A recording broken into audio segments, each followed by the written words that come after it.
assim, ó, eu quero receber uma salva de palmas aqui ao nosso meu amigo, Dr. Halt Persona.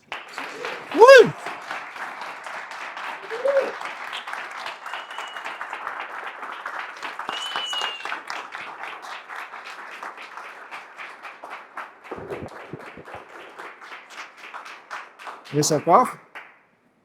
Vai e volta? Isso. Perfeito. Senhoras e senhores, bem-vindo ao Teatro da Vida. Nessa história, podem se sentar, por favor? Afinal de contas, o palco é a casa de todos nós. Não é verdade? Então tá bom. Nessa história, eu vou mostrar para vocês como cada um de nós desenvolvemos o nosso emocional através do nosso comportamento. E o nosso comportamento reflete o nosso mundo exterior. Então eu pergunto para vocês, que no momento que iremos passar aqui juntos hoje, cada um de nós possamos vivenciar a mais bela cena de amor, carinho e respeito pelo sentimento de cada um aqui presente. Tudo bem? Então eu pergunto para vocês, quem é você na fila do pão? Quem de nós nunca ouviu essa expressão? Quem é você na fila do pão? Você sabe? Você sabe? Você sabe? Você sabe? Alguma vez você parou para perceber que você estava nessa fila? O que representa metaforicamente essa frase? Qual é o seu papel no mundo? Por que você está aqui? Por que você acorda todos os dias de manhã? Quando você está na fila do pão, você está vivendo o seu roteiro, que foi escrito por você? Ou está vivendo? São apenas figurantes. Não é verdade? Qual máscara você mais utiliza na fila do pão? E o que aconteceria se você atirasse? Imagine-se na fila do pão, cercado por espectadores que esperam de você certo comportamento, certa atitude. Ao longo dos anos, fomos aprendendo a vestir máscaras, consciente ou inconscientemente. Algumas para nos proteger, outras para pertencermos a um determinado grupo. E algumas simplesmente para sobreviver. Eu sou o Dr. Halt Persona, psicanalista, palestrante, treinador emocional, escritor. E o que eu faço? Eu ajudo pessoas a construírem sua liberdade emocional, mesmo que o mundo diga que isso é uma frescura.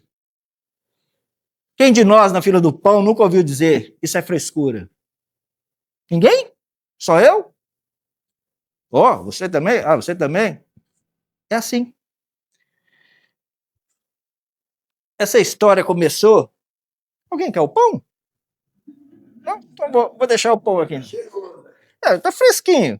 Olha o pão ali. Para minha mãe. Vou dar o pão para minha mãe. Obrigado.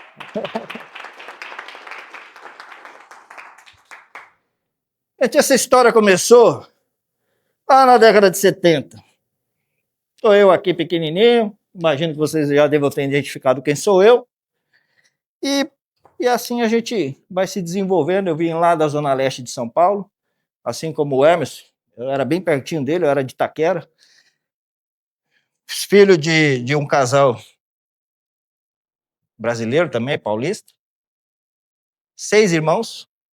E a gente foi passando o desenvolvimento emocional, porque eu só falo emocional, tá? Eu me tornei um especialista em conflitos emocionais. E assim eu comecei essa trajetória lá desde pequenininho, de 73.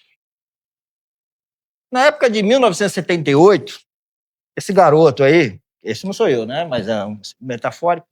Esse garoto aí tinha um sonho, um grande sonho, que era o sonho de poder ajudar as pessoas. Era um sonho de poder voar, de salvar vidas. Esse era o meu grande sonho. Na época, a gente não tinha recurso. E muito menos a própria década não permitia tantos recursos como os de hoje. Então a gente se desenvolvia ali, nos pequenos desafios cotidianos de uma criança. Como meu pai trabalhava muito, eu morava do lado do meu avô foi representando essa persona na minha vida. Uma persona de pai, de protetor. Meu avô era alto, ele era forte, era bonitão. Eu amava demais aquele cara. E ele tinha no quintal da garagem dele ali uma máquina de moer cana. E eu já ali com 7 anos ali, eu trabalhava com ele vendendo caldo de cana. Aí quando eu empinava a pipa, aprontava alguma coisa na rua, os moleques vinham me bater, ele ia lá me defendia. Ele me protegia. Então quando ele me protege, quando a gente cria essa empatia, a gente absorve uma conexão e isso vai moldar o quê? O nosso inconsciente. E essa moldura do inconsciente vai gerando uma percepção de mundo. E a gente age aqui no mundo externo conforme as percepções que a gente desenvolve. Na época, meu avô ficou muito doente. Eu não queria mais visitá-lo. As pessoas estavam me dizendo que ele estava se definhando. Era só pele e osso. E todo dia ele pedia para o meu pai para me ver. Mas eu, com 7 anos, queria ver meu avô. E num café da manhã, antes de ir para a escola, meu pai me chamou e falou: filho, hoje, quando você voltar da escola, a gente vai visitar o seu avô. Eu falei: pai, mas eu não quero ir. Ele falou: olha, o vovô vai virar uma estrelinha. Mas para ele partir, ele precisa se despedir de você. Isso foi o que aconteceu. Eu fui visitá-lo e ele morreu no mesmo dia que eu visitei. Cara, na cabeça daquela criança lá atrás, eu pensei por muitos anos que se eu não tivesse ido visitá-lo, ele poderia estar vivo. Essa é a percepção que a gente faz. Porque tem coisas que você tem controle e tem coisas que você não controla. E a vida vai continuando. A gente vai se desenvolvendo, né? E faz parte. Por volta dos 17 anos, num café da manhã, meu pai me chamou para conversar. E ele falou assim: filho, o pai está precisando de uma grana, você pode me emprestar? Você recebeu a rescisão, eu tinha acabado de sair de um serviço para entrar em outro. Aí eu falei: pai, beleza, eu te empresto. Ah, legal, então eu vou fazer os negócios, então amanhã você me traz o dinheiro, que na época não era tanto recurso, tinha que fazer DOC, cheque, essas coisas todas. E eu, perfeito, tá combinado. E saí para trabalhar. Naquele mesmo dia, meu pai foi internado. E pouco tempo depois, também virou uma estrelinha. E aí o mundo te prega mais uma peça. Cara, muitos anos eu me perguntei, se eu não tivesse emprestado o dinheiro, como que ficaria isso? Como que a gente carrega essas coisas na vida da gente? Como isso vai moldando? E aí você vai percebendo que você não é mais a mesma pessoa, porque é um processo evolutivo. Só que as percepções, nossa, tem que ser consciente das nossas percepções. A gente tem que saber que elas existem para que a gente tenha um comportamento mais assertivo no mundo aqui fora. Porque o mundo interno constrói o nosso mundo externo. Só que aí fora a gente vê e somos doutrinados de que o mundo externo molda o nosso mundo interno. E a gente está adoecendo por conta disso. E a vida segue. A gente vai se desenvolvendo. Casei, tive um filho, estou casado com a minha amada esposa, linda, maravilhosa, sentada ali há 33 anos. A gente tem um filho de 31 anos. E eu me recordo que por volta aí dos 27 anos, a gente estava passando uma crise financeira lascada. Sabe aquela braba mesmo? A gente estava passando. E aí eu recebi uma proposta para trabalhar como um taxista aqui em São Paulo. Quer dizer, lá em São Paulo. Apesar que aqui também é São Paulo. Mas na capital. E perfeito. O que a gente precisa fazer? Cara, você tem um carro, você sai dirigindo, pega a pessoa, leva a pessoa, tá fácil, né? Não é bem assim. Comecei a fazer as corridas, a vida foi se acertando. Me recordo que num sábado, à noite, eu estava lá no ponto de táxi, chegou um senhor e um jovem, querendo fazer uma corrida. E aí eu senti alguma coisa assim, falei, puta, cara, me desculpa, pra mim, essa corrida não vai dar, não. Tô querendo ir embora, já tá, é muito longe e tal. E dispensei a corrida. E eles ficaram por ali. Quando ele chegou no último carro da fila, conversou com o rapaz veio falar comigo. Ele falou assim, ô cachorrão, eu era o cachorrão, né, na época, ó, mais uma persona, eu era o cachorrão, porque eu trabalhava à noite, a gente tem que se defender, tem que criar uma persona. Cachorrão, você não vai levar mesmo o avô e o neto? Eu falei, é o quê? Ele falou assim, eu vou. Eu falei, você é avô dele? Ele falou, sim, eu sou, ele é meu neto. Avô, neto, avô, sentimento, amor, conexão.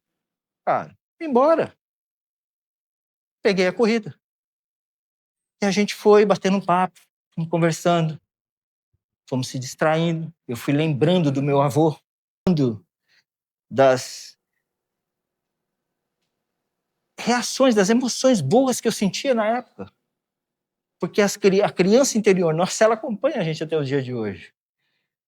Só que quando foi chegando no final da corrida, eu fui sentindo uma taquicardia, sabe? Um coração acelerado, uma respiração mais cautelosa. E de repente, de uma forma truculenta e muito rápida, o senhor ele me deu uma gravata com o seu braço esquerdo, que ele estava sentado atrás de mim, com a mão direita, com o revólver bem forte, ele apertou na minha nuca e disse assim, agora você já era. E ele atirou, cara. Aquele abençoado atirou. Foi uma sensação assim, até então mais horrível que eu tinha passado na minha vida. Eu senti um calafrio que vinha dos meus pés, subindo por todo o meu corpo. A minha vida passou assim, nos meus olhos, muito rápido, como uma tela de cinema. E a última imagem que eu via era o meu rosto. Aí eu falei, cara, então eu morri.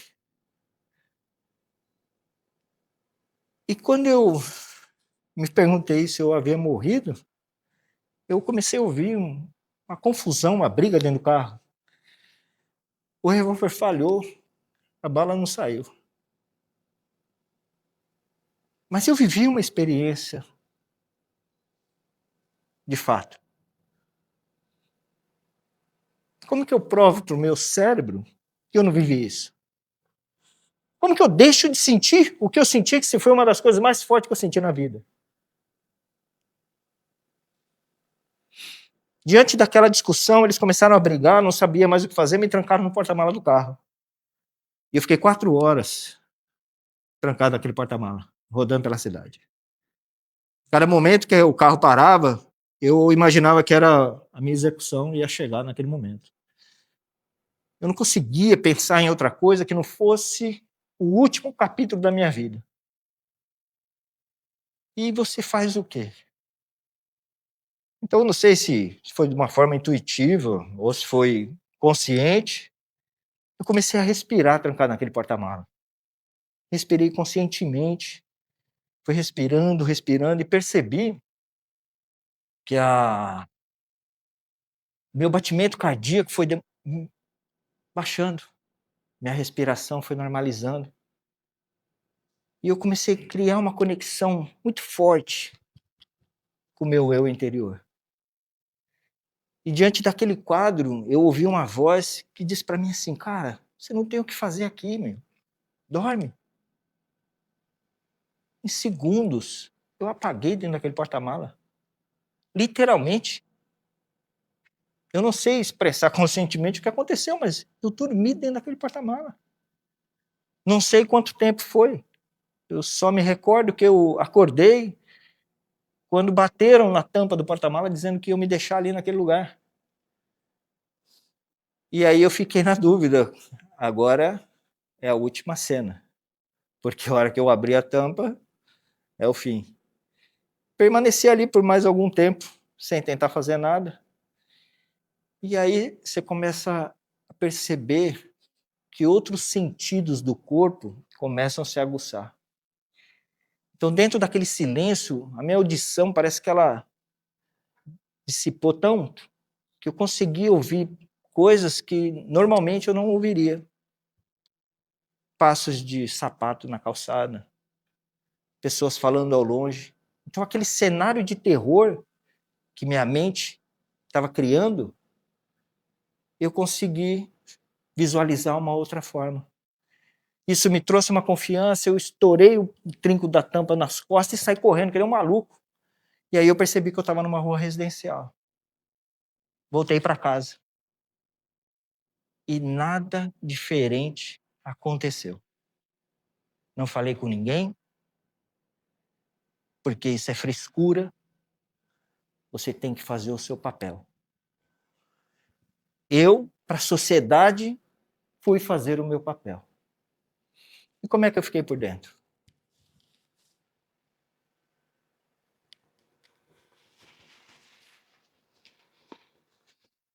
Quando a gente não tem consciência que nós não somos do automático, a gente vai pagando o preço. No teatro da vida não tem dublê, não. As coisas são como são e você tem que se moldar. Você pode estar morrendo por dentro, mas por fora você tem que estar sorrindo. E aí você vai continuando. Vai tocando a vida. Vai falar com isso para quem? Porque isso é frescura. Você tem que trabalhar, você tem que produzir, você tem que lidar com as coisas que o mundo quer que você faça. Porque o mundo está sempre julgando. O mundo está sempre falando que você é o que você não é. Esse é o modelo de mundo que a gente escolheu. E não tem como viver diferente, porque a gente vive nesse mundo. A não ser que a gente tenha uma consciência de que existem dois mundos. O mundo interno e o mundo externo. E que o mundo interno reflete muito mais forte, com muito mais energia para o externo do que ao contrário. Porque se você se isolar e ficar num período de 3 dias sem falar com ninguém, sem se comunicar com TV, com celular, com nada, você vai perceber que a sua mente expande. Você vai vivenciar que tudo isso que a mente traz para a gente não faz parte do nosso mundo. Isso é o que a gente consome. Isso é o que nos oferece. Isso é o que a gente aceita. E como eu vivi no automático, como eu não dei importância para isso, continuei vivendo o mundo externo sem olhar para o interno, o corpo somatiza. E o que aconteceu? Eu desenvolvi um câncer. E aí você tem que lhe dar conta de superar isso também. Porque tudo é conectado. Tudo está ligado. São tudo pontinhos que a gente faz na vida que lá na frente vão se conectar. E o mais difícil de você atravessar essas coisas, porque eu acredito que todo mundo aqui tem a sua dor, acredito que todo mundo aqui esteja superando, porque todo mundo está no mesmo modelo de mundo. A gente pode estar em degraus diferentes, como o Emerson fala, você pode ser um faixa branca numa coisa, mas você é faixa preta em outra. Eu não sou a faixa preta no negócio do Emerson, por exemplo. Eu sou uma faixa branca. Eu não sei falar dessas coisas maravilhosas que ele fala, de construir do zero. Olha que legal isso, mas eu não sou. Eu só sei falar disso, porque eu sou especialista nisso.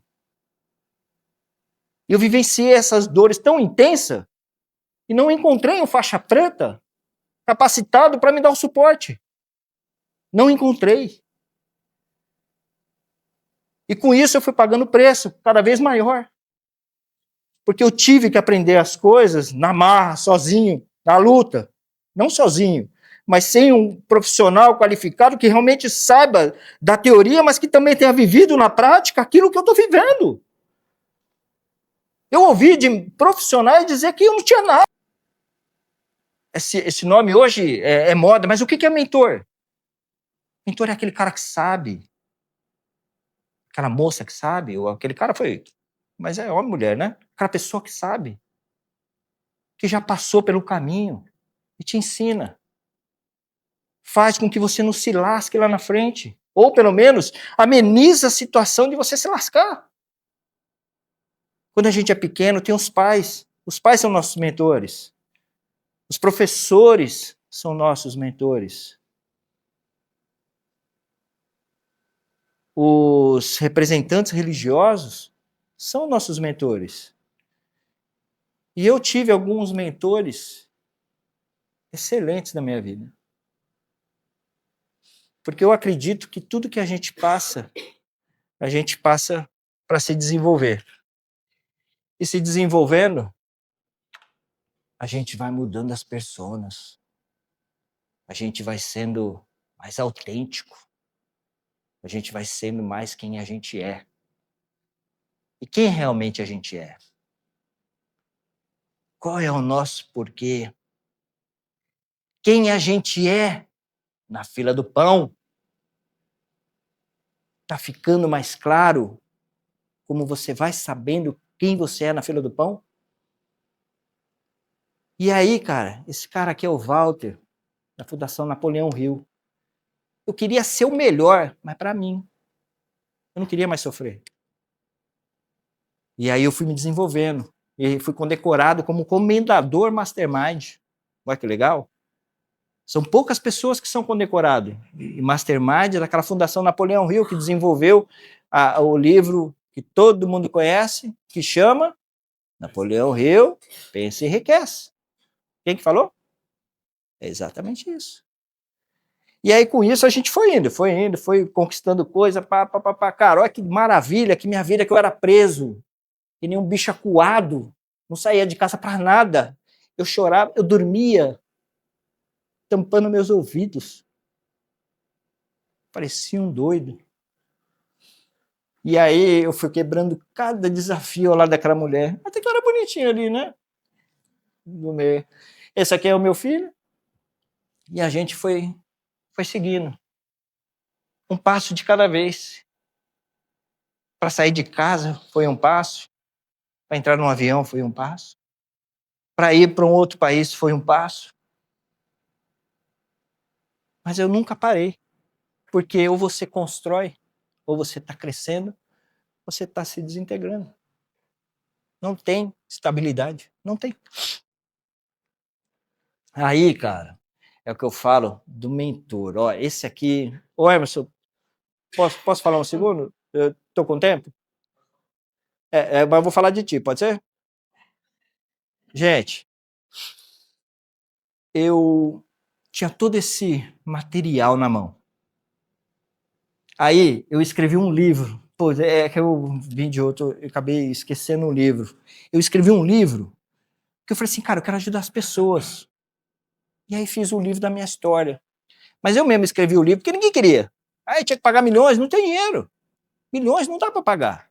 Então eu mesmo escrevi o livro, eu mesmo editei, eu mesmo fiz a capa, minha irmã fez a edição, a correção, eu fui na gráfica, eu publiquei, fui lá na distribuidora, entreguei. Cara, nós vendemos aí 4.000 livros. Pô, foi legal demais, não foi? Pô, vamos bater uma palma pra mim então aí.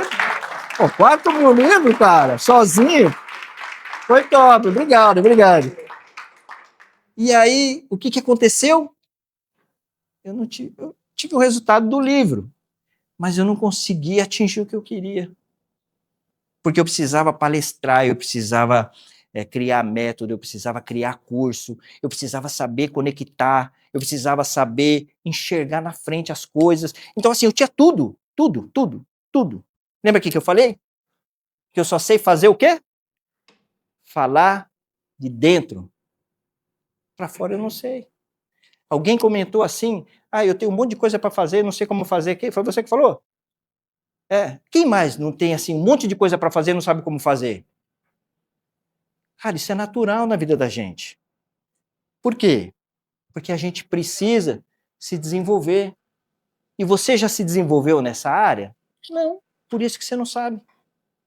Como que eu sei hoje estar aqui em pé?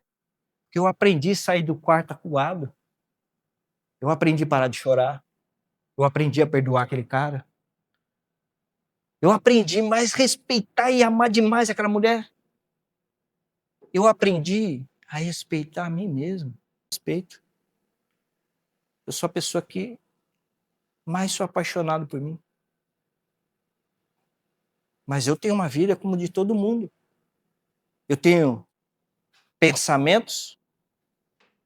Alguma vez vocês já pararam para pensar se você tem pensamento ou se você está pensando? Alguém já se perguntou? Estou pensando ou estou tendo pensamento? É a mesma coisa? Não. Pensamento a gente tem voluntário. Muito provavelmente, conforme eu estiver falando, ou o Emerson, ou o pessoal, não importa. Algumas vezes você tem pensamento, é quando você pega aquela situação e começa a processar com você mesmo. Isso é você está pensando. Isso você está construindo. Se você não está construindo pensando, você fica tendo pensamentos. E a qualidade dos seus pensamentos? São bons? Eu digo para você que se eu não cuido, é uma desgraça aqui dentro. Fica um revoado dormindo. Porque, gente, você liga a televisão, é o cara morrendo. Abre o WhatsApp, ele tem 3 não sei o quê. Só notícia ruim. Então você fica mais tempo pensando ou tendo pensamento? Então, quando você estiver maluco da cabeça, uma dica que eu deixo para vocês: respira.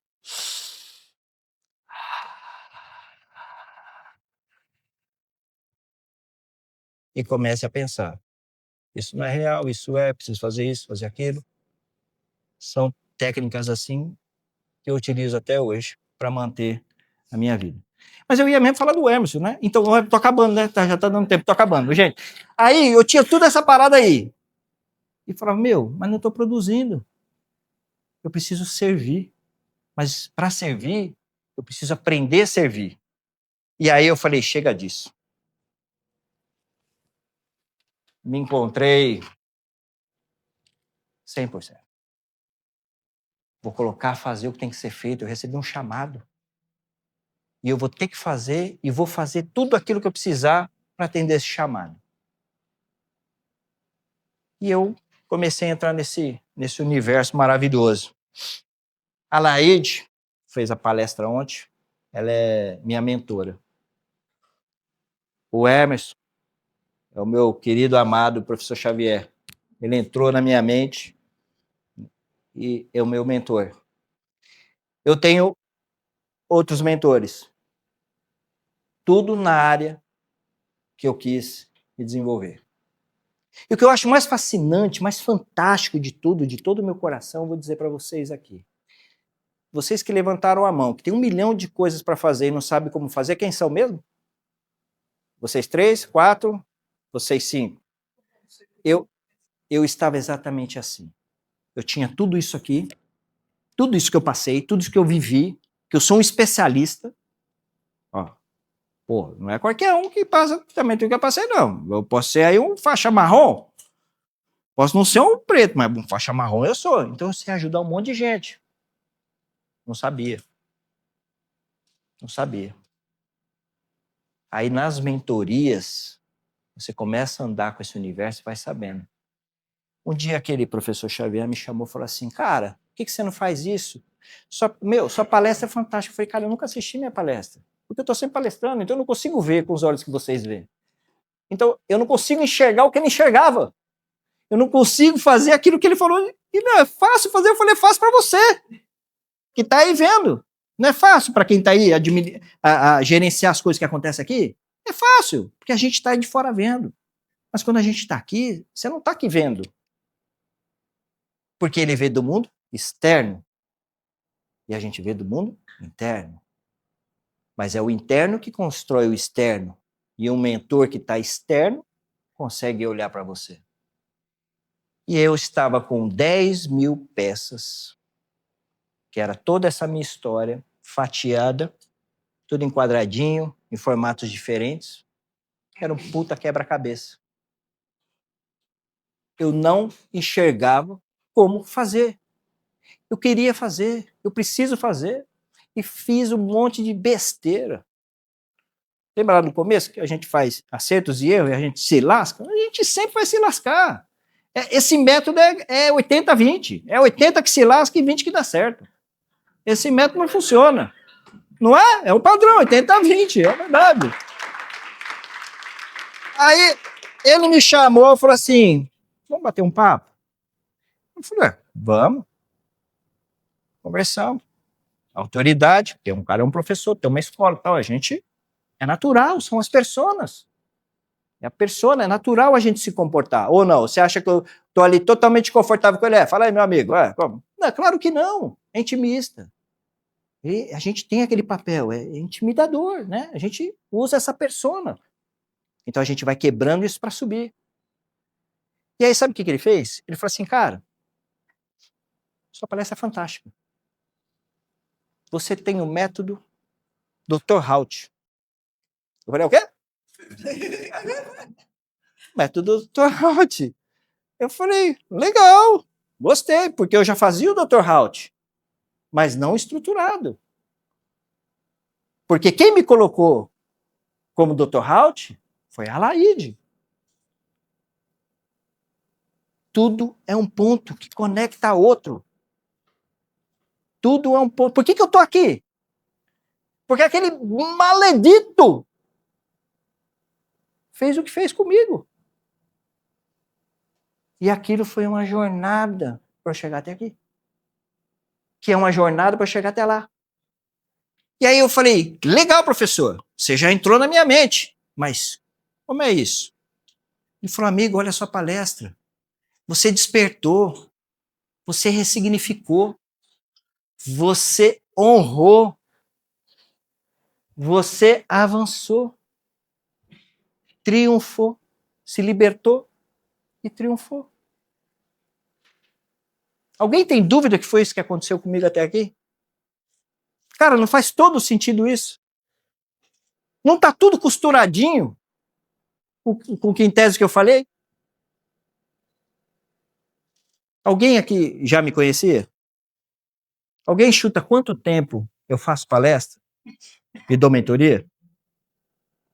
Alguém quer dar um chute aí? Mais de 30 anos. Pô, devo ter uns 80. Sou um cara jovem, pô. 15 anos. Mais 2 chutes só, vai. Mais 2 anos. Mais algum chute? Mais um? Mais um. 5 anos. Gente, do fundo do meu coração, essa é a minha 4ª palestra que eu faço.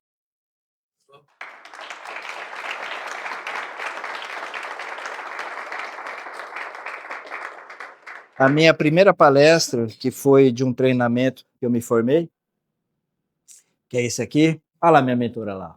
Olha eu em cima do palco. É minha mãe, cara. A Laide, eu te amo, é minha mãe, do coração. Foi uma conexão assim, que eu a vi. Eu falei para ela, cara, você tem meu telefone, o dia que você precisar, qualquer coisa, onde você estiver nesse mundo, você me liga, que você pode contar comigo. Tô mentindo lá? E aí, cara, minha primeira palestra foi 26 de janeiro, quando eu terminei essa formação aqui. Cadê? Essa formação aqui, ao lado... Cadê, mano? Aqui, ó, ao lado da minha amada esposa. Que tudo que eu sou, ela é também. Só que ela não quer vir no palco, mas ela é formada também junto. A gente fez essa formação de treinador emocional e eu tinha o direito de um palco. 26 de janeiro, não foi, Preta? 15 minutos. Cara, eu tremia tanto no final, na entrada, que eu achava que eu não ia subir no palco. E consegui. Mas eu só comecei a fazer essas palestras depois que aqueles dois entraram na minha vida. E eu só tenho um método e já aplico esse método porque aquele cara mostrou isso para mim. Um cara que fugia das pessoas, não acreditava em mais ninguém na vida, porque um sequestro roubou meu direito. Aquilo não é a pessoa em si, mas ele tirou meu direito de ir e vir, ele tirou minha segurança, ele tirou o meu chão. E isso era um ser humano que representava tudo isso. Então, durante muitos anos da minha vida, eu não construí nada porque eu tinha essa conexão com segurança. Eu não confiava em ninguém. Eu só confiava naquela mulher ali. E hoje, essas coisas mudaram. Porque o mundo é feito de seres humanos. Ao mesmo tempo que o homem, ele mata, ele dá vida para salvar outros. Então, o mundo interno é que mostra o nosso mundo externo. Certo? Gente, eu tenho uma coisa que eu amo fazer, que é a minha sincronização. Se vocês quiserem, eu posso dividir com vocês. Pode ser? Então eu preciso que vocês fiquem em pé e fechem os olhos.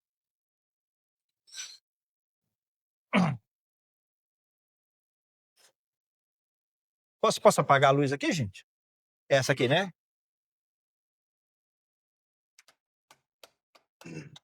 Apaguei? Não. Entendi? Não. É muita luz. É você apagar. Aqui tá bom. Gente, feche seus olhos. Conecte-se assim com toda a sua emoção, com toda a sua fé, com todo o seu coração ao seu Deus. Aquele que é o seu Deus. Respire fundo e se concentre só na minha voz. Não funciona aqui? Esse aqui, por favor. Por favor. Vamos lá? Respira, conecte-se com o seu Deus e ouça o som da minha voz. Deixe com que minha voz conduza a imagem na mente de vocês. Que a tua luz ilumine o nosso espírito. Que através dela possamos desenvolver nossas habilidades em busca dos nossos objetivos, colhendo apenas os bons frutos.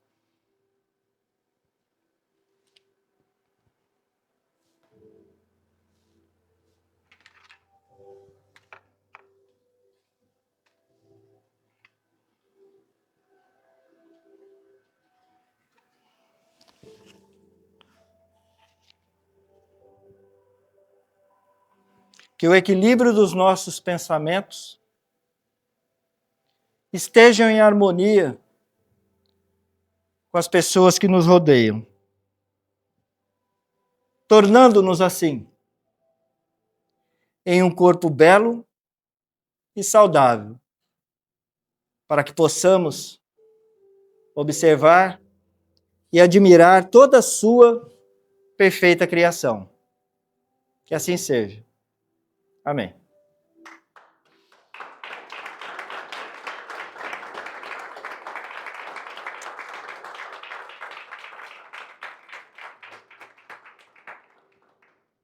Gente,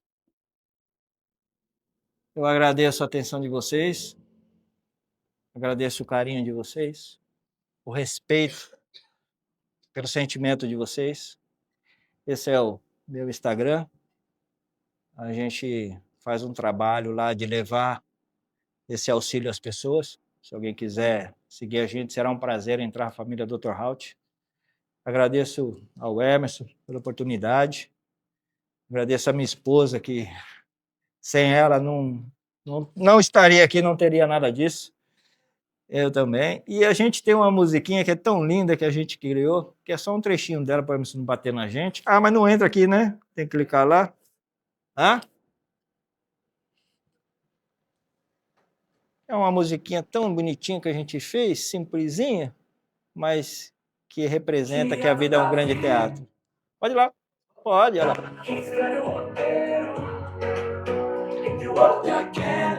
Buscamos o inteiro no brilho da luz ou na sombra que resta. Somos mais que personagens dessa grande festa. Gente. Obrigado.